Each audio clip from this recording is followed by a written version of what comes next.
Hello everybody, welcome back to Gelvin Valley Farming Simulator 15.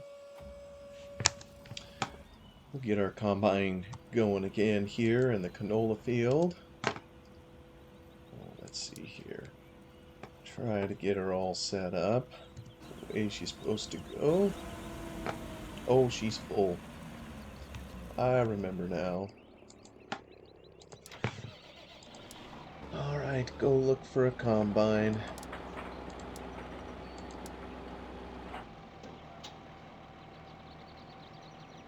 Come on, you can do it. Oh yeah, this thing's even slower. I forgot. I remember from last time.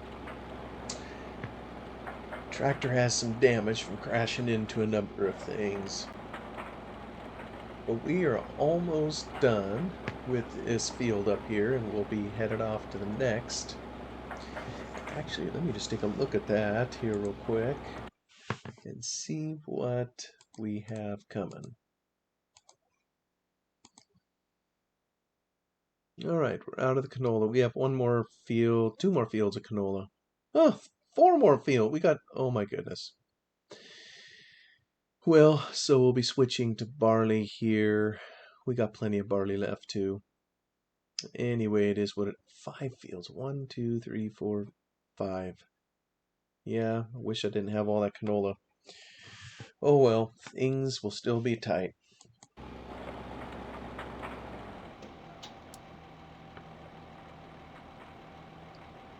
But we're almost out of it here.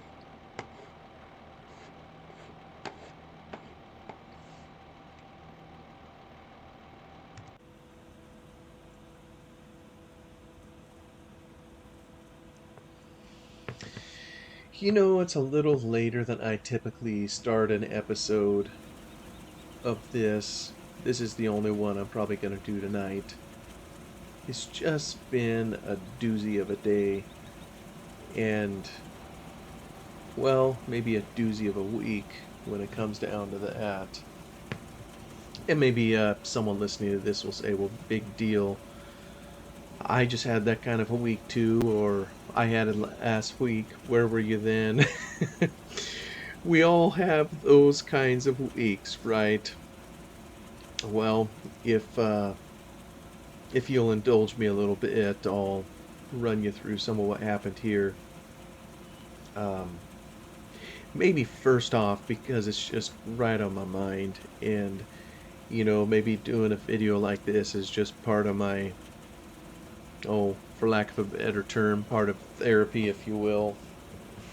My today's a Saturday that I'm recording it, and my wife and I, it was kind of not that busy of a day today.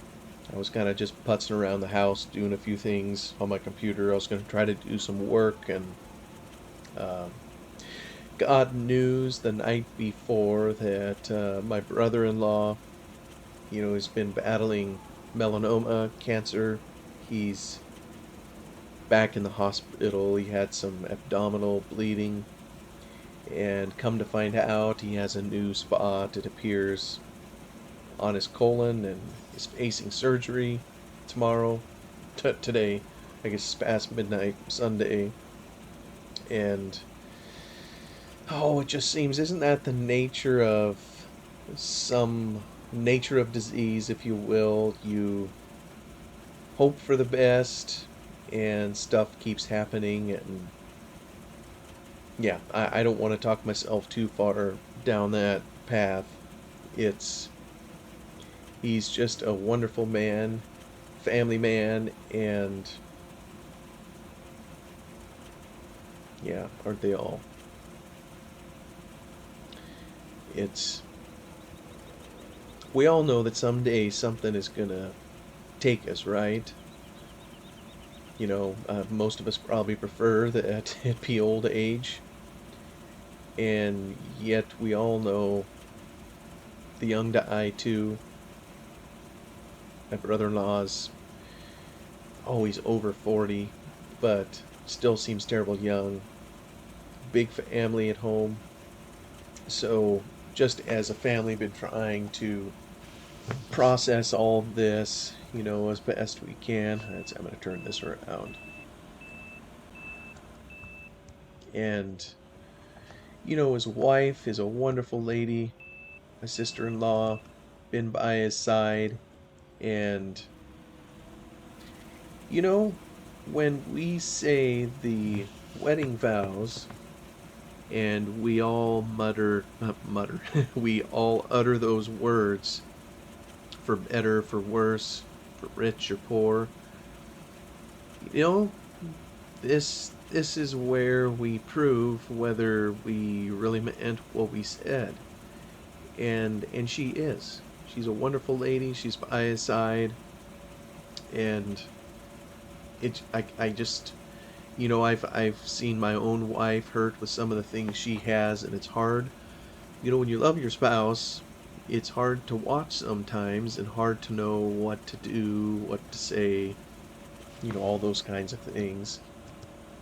Let me just help it around the corner. And so we have that kind of hanging over our heads, if you will, kind of this whole day. Not just this whole day, this kind of thing. It's kind of like my daughter reminded us, we've known about this for a long time. He's been getting cancer treatments and whatnot. So, so we shouldn't be surprised as the situation continues to unfold and develop. But yet sometimes it is. And maybe it's just disappointment. It's hope against hope, however you would call it. But however we would put it, it just kind of cast a pall over the day, if you will. And then this evening, my wife and I were looking forward to going out to eat with my daughter and her boyfriend. And so we got changed. We got into the car, headed out on the road.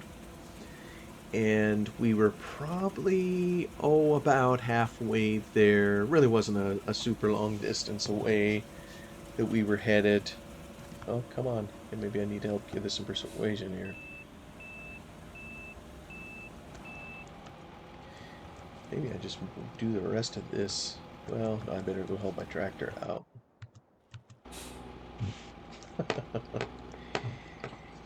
I move him just slightly. Maybe I move him over here. Oh, he doesn't like moving when he's,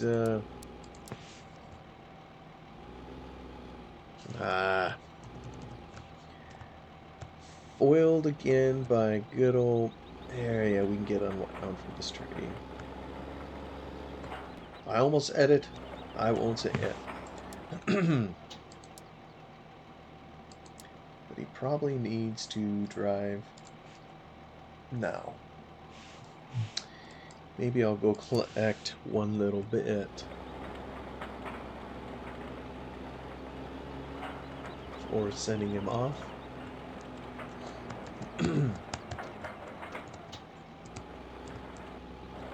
keep from ramming the combine. Whoop. One little bit. There we go. She's full.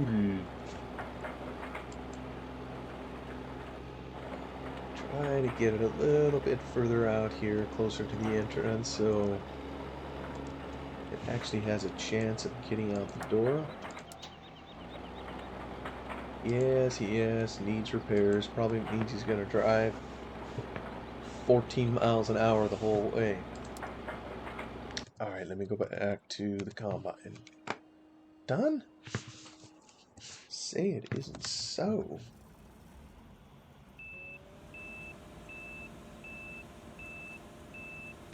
Aha. So anyway, the wife and I were headed out about halfway to where we're going to meet my daughter and her friend. And we get a call from my youngest son, who is still at home. He's what is he now? 13 years old. he was getting ready to go out too. It was a church activity. Someone was going to pick him up and take him, so he was kind of waiting for a ride. Well, he calls my wife and I to tell us that our dog was hit by a truck, and the truck was driven by my brother, and my brother lives on the same street that we do, and so he came down, and we are kind of in the middle.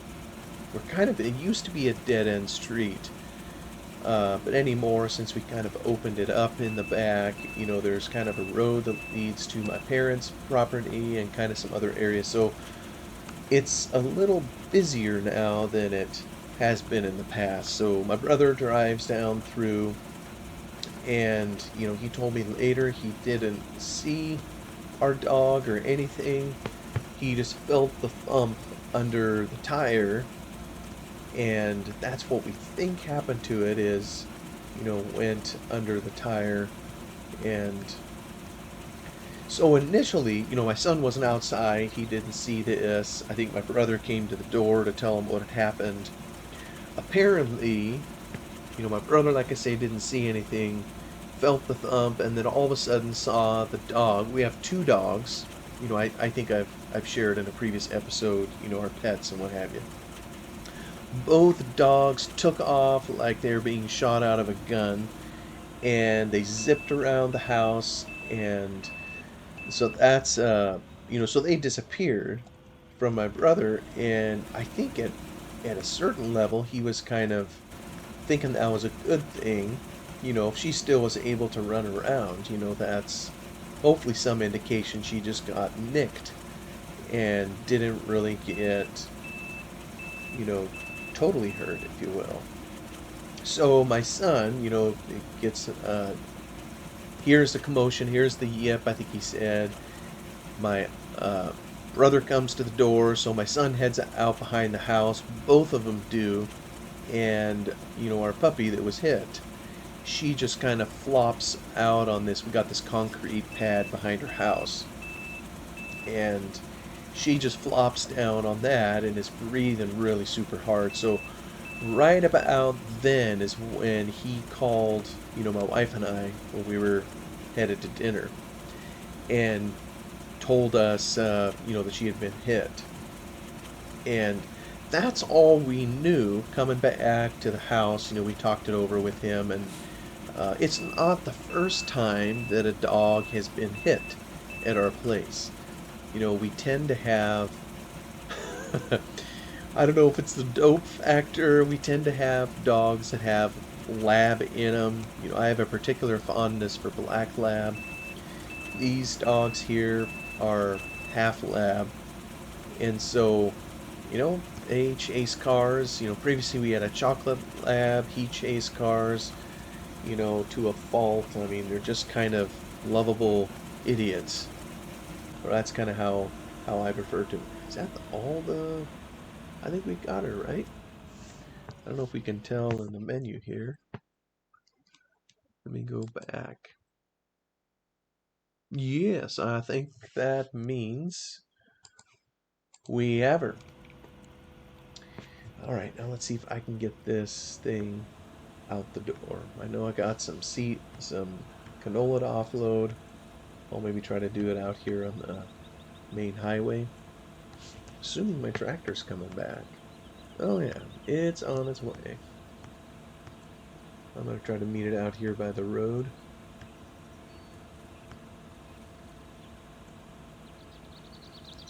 So I know when my son was on the phone, I was driving, so my wife took the call. So, um, he said she was just laying down kind of behind the house. And so, I said, well, why don't you see if you can get her to stand up? And because I figured if she could stand, or if she was running, maybe that would mean there was no broken bones or that kind of thing. And well, he basically was all practically ignoring us on the phone. I think what we learned later is he was trying to, uh, I won't say revive her, but she was just basically out of it. She was breathing really heavily. And so I think later what we come to find out is we're pretty sure probably a tire of the pickup truck went over her. Um, and, of course, that would crush ribs. Um, I don't think it hit her legs because she was able to run, but probably when she ran, who knows what other punctures happened internally. And of course, just with the tire going over her and the weight of the pickup, even if it was just the back tire, and I mean there wasn't anything heavy in the truck, but still was probably enough to just do enough internal damage, that she just wasn't going to make it. So my wife and I are on the way back. We called in to our daughter, told her we wouldn't make it, coming back to the house, and we were anticipating. She called my other daughter, who's a vet tech, and she said, well, you're probably going to have to make a decision whether, she says, you either got to go all out or you pay to have her put down. One of the two. It's like, well, the last time this happened, let me see here if I can get this up here. Let's just have him follow. We're going to try follow me here.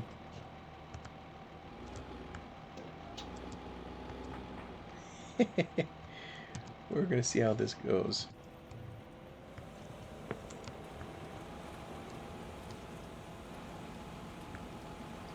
The last time we had a dog run over, it was my wife that did it. She was on her way to work. And same kind of deal. Silly lab chased the car, chased her, and somehow got himself under the back tire. Only in his case, he was dragged a little on the road, so he had some road rash, and I think a tire went over one of his legs. That's all. So we took him to the vet and got him patched up, got a cast on his leg, all that stuff. Well, this time here, we just didn't know, but there's no fixing, a tire full on going over the body. So it wasn't a decision we had to make. The poor little thing, died before we got back home. And so coming home, our our son puts a terse message kind of in our family WhatsApp group that indicates, you know, that she died. And my wife reads this to me while we're driving home, and it's like, what in the world? We thought for the moment that he was just kind of making a joke out of it. Oh, are you going to fit through there? I don't know if you're going to fit through there. Unless we... Yeah. I'm doing damage. Yeah, go around me, car. But as it turns out, he said exactly, what had happened. And of course, then my wife and I get home. We see our son just climbing into a rig to head off to, his church function or whatever. My wife gets out, and both of us kind of go racing behind the house, which is where we were told the puppy was. And we get back there, and she's nowhere to be found. It's like, what the world? So my brother, like I say, who lives on the same street, saw us coming, and he kind of came back down with us. Let me get this guy going. And so he told us kind of where it was. He and my son had carried it up into uh, the brush kind of behind her house. I say brush, there's some briars in there and trees. It kind of just laid her on some of the leaves. And the reason they took her back there is we already have a couple of our dogs buried up there. So, and then this one here was also going to be, we ended up burying her on the place. Where is my... Well, I don't know if I'm... Let me just get her going. We'll see if I'm putting out a... Nope, I'm not. So let me change to a swath. I'll hire you and let you go.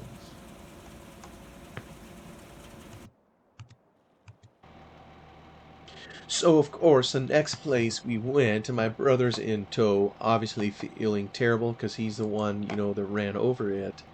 But I really don't think it was his fault.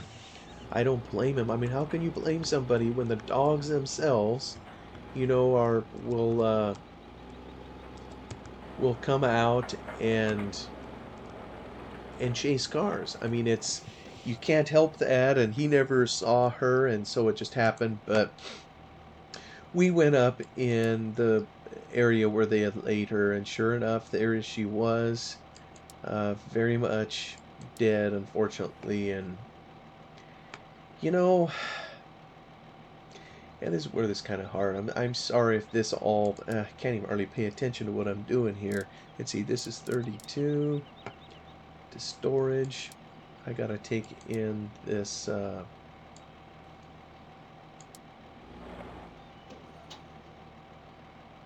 no, no. Drive now. You got canola.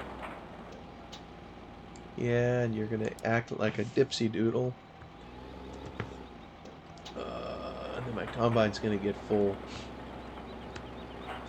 And like I say, I don't mean to sound down, but there's just something about dogs that are unique when it comes to pets. Why are you doing this? Oh, it seems like I've fussed with this every single time.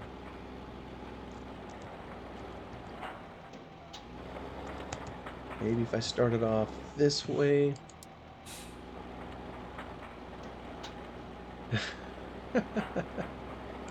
Drive behind combine. Nope. We're going to remove the assignment. And you're going to drive now. Can you please figure it out? Yeah, I'm going to have to manually drive it over at this rate.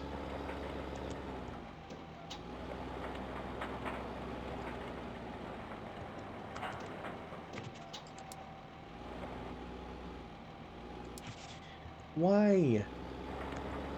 Why? You want to turn...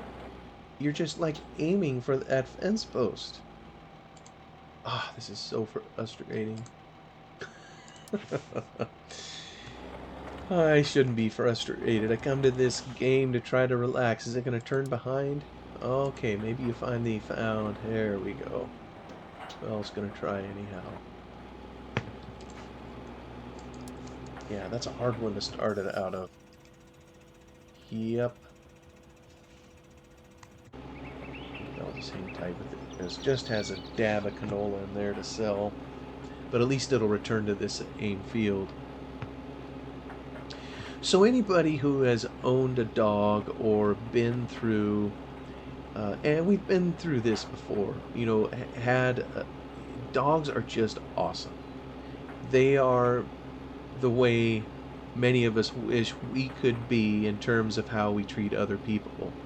They don't care if you're having a bad day or a good day. They're always happy to see you. They're just consistent in their affection for the human being. It's just amazing the kinds of animals they are, how they were designed to be this way. And so when you lose one, I mean, it's like losing a member of the family. You become attached to these, and like I say, this isn't the first one we've lost. My daughter had a dog, Wade, and he left our place. He didn't stay within the confines. We had him. We have shock collars on him to try to keep him here. We train him and all that. Most of the time they stay here. Well, he left in the middle of the night, and he was coal black. I mean, there wasn't a stitch of any other color on him. And he tried to pursue a car on the road and got run over. Our other dog was a chocolate lab. He got a broken leg and some road rash. I told you about him. But eventually he had to be put down. He was in so much arthritic pain. So both of those dogs are buried on our property. And so tonight, we got home and realized the dog was dead. I put on my grubby clothes again, and with my own hands dug a grave for this, our third puppy. And I gotta say, that was hard. I mean, literally and figuratively. The ground was hard as a rock. Here it is. We're tail end of summer. Haven't had hardly any rain to speak of for quite some time. And so the ground, all the water's evaporated out of it. It did not want to have a hole dug in it, let me just say. And so, my wife went to get a blanket to wrap our puppy in. We put her in some plastic wrap too to try to disguise the scent if we could. And we got coyotes to come through this area, and I tried to put her down deep enough. Hopefully no animal will come and try to dig her out or bother her. But it's just hard, and we got two dogs right now. Maybe it shouldn't be that big a deal. We still have the other one, but you can almost tell that she's kind of confused. And these dogs, by the way, are sisters. They came from the same litter, and so it wasn't uncommon at all to see them tearing around the place. We always would say, well, they got the zoomies, where, I mean, you can't even watch them with a naked eye. They're just going so fast, where they're zipping around, going to and fro, stopping, turning on a dime, and going another direction. Just young dogs having the time of their life. And I remember just looking at my wife and telling her, well, no more zoomies, and no more holes in the flower bed, at least not by this one. And you know it's just, I mean, there's things the dogs do that annoy you, but it's amazing how quickly and easily all that goes flying out the window, when you lose them. She was obsessed with fetching things, so she always had a tire, this little rubber tire that she would be hauling around. She'd bring it to you so you could throw it and she could go get it. Um, but just having two of them there, after burying her and then coming back to the house, our other uh, puppy was kind of just wandering around kind of aimlessly, spend some time with her. But you look back there and I see two dog houses. I see two kennels, that we keep them in at night, to lock them up, make sure they're safe. Like I say, we got coyotes. They'd probably go get in a fight if we let them out. Um, just two sets of collars. We didn't bury her with her collar on. Um, and you go out front. I was the one that fed them tonight. Two bulls, and that's really my last memory of our puppy being alive. Is she was happy every time she could eat, and so there's two bulls. I mean, just two, and you see that, and you've just buried one. And um, I know it's probably this way a lot. When you lose a family member, a human, and you look at their room, you see their clothes, the way they've left them, and it's almost like you don't want to change anything lest you disturb, the memory of them, or whatever you call that. I mean, maybe it's all part of the grieving process, but yeah, wasn't really a happy time today. And I know for my brother, for him it's been a doozy of a week. um, I'm sure he feels wretched right now, having hit an animal. He wasn't intending to do it. And it seems like that almost hurts the worse. It's maybe one thing to do something deliberately and then regret it later, but when you hurt someone or something uh, unintentionally and there's nothing you can do to fix it, I mean, what? At least for me, it makes me feel like trash. And my brother, like I say, he's a wonderful man, and so I feel bad for him, and he feels bad for the family, that he did this. And yeah, it's just one of those things. But this is already on the heels of a doozy of a week for him. He's president of a local company here, and oh, they just, yeah, had some issues out there this week that cost him a bunch of cost him, maybe he added a few gray hairs. Maybe that's a way to put it. Nope, you're not going to figure out how to turn her around. So, oh, now wait, come on. Oh, you silly, silly. Will you see it here? Can you get to it? There you go. Yeah, I'm sorry. I probably sound frustrated, more so than usual. I'm trying not to be. I miss our little puppy, and um, but it's life. We gotta keep moving, and like I say, maybe it's therapeutic just to share about it and hear it. For goodness sakes, I'm not the only one that's ever lost a pet, or and I know it pales in comparison to, if you live in the Ukraine right now, and your loved ones are being killed by the Russians, or whatever it is. I mean, there's been many people on the planet that have had much tougher burdens to bear than I ever will have. But the way, like my kids would say, it sucks. So I'm sorry to kind of have an episode that's a bit of a downer, um, but thank you all for listening. If you made it through all this, it's just one of those things. I know we can get attached to pets; they're part of our family. For us, it's dogs. I know other people that are pretty fond of cats. Uh, probably any animal a person could get attached to, with good reason. So I've somehow managed to squander a half hour telling this, sharing all this with you. So it is late at night, so I think I'll terminate the episode here. Thank you so much for listening, and hopefully I'll be feeling better the next one that we have. Talk to you again soon. Bye bye.